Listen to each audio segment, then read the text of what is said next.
everyone, it's Nicole, and I'm here today to answer a question which has recently been asked here in the group. And it's about the difference between whether and if. Now, this is an area which even native speakers have difficulty with and they get wrong quite a lot of the time. So I wanted to break it down for you and make it as simple as possible so that you know the difference in usage between whether and if, and you can use them correctly and confidently. Let's start with whether, W-H-E-T-H-E-R, whether. And this one is used when you are giving two or more options or two or more alternatives. You always use it with a negative construction before it. So before the word whether, you've got a negative sentence or part of a sentence. Then you've got your whether, and then you've got your two or more options that come after the whether. And you connect them with the word or. So it will always be whether, blah, blah, blah, or blah, blah, blah. If there's more than two, then it will be negative construction, whether, blah, blah, blah, or blah, blah, blah, or blah, blah, blah, or blah, blah, blah, etc. But that's just giving you the pattern. So for example, I think it's easy if I give you an example. We might say, she can't decide whether she should take the job or travel overseas. Can you see there that I said she can't decide? That's the negative. Then I used whether. Then I used option 1, she should take the job.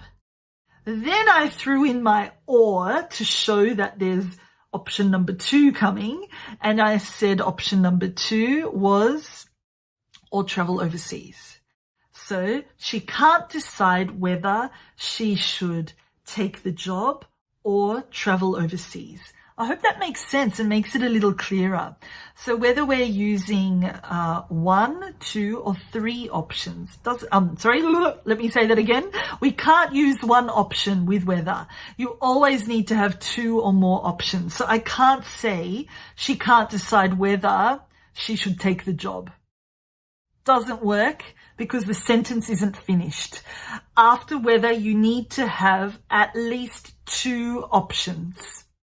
We can't finish the sentence there. We would have to finish the sentence with another option. So she can't decide whether she should take the job or travel overseas.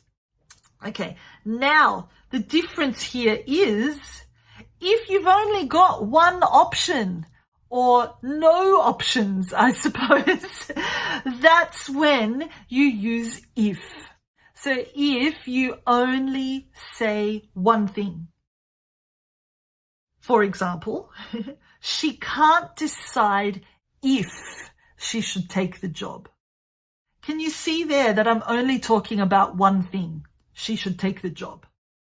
That's when I'm going to use if. I'm not going to use whether because I don't have more than one option. If I have more than one option, whether she should take the job or travel overseas, perfect. But if I've got one option, then it's if. I definitely am not using whether, I'm just using if. She can't decide if she should take the job. So I hope that makes sense. It's used grammatically the same as whether. You've got your negative construction at the beginning, then you've got your if, and then you've got your 1 point.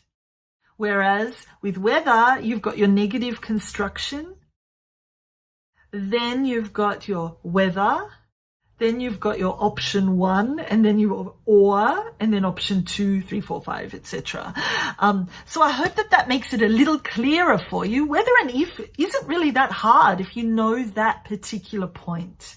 So both negative constructions, whether is if you have 2 or more choices, link them with or, and if is if there's only 1 point that you want to make.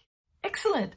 Ask me any questions below, or even write some example sentences below and I'll check them for you. And if you do need more detail, I'm more than happy to create a more detailed learning video on that topic area. Have a lovely day. Bye.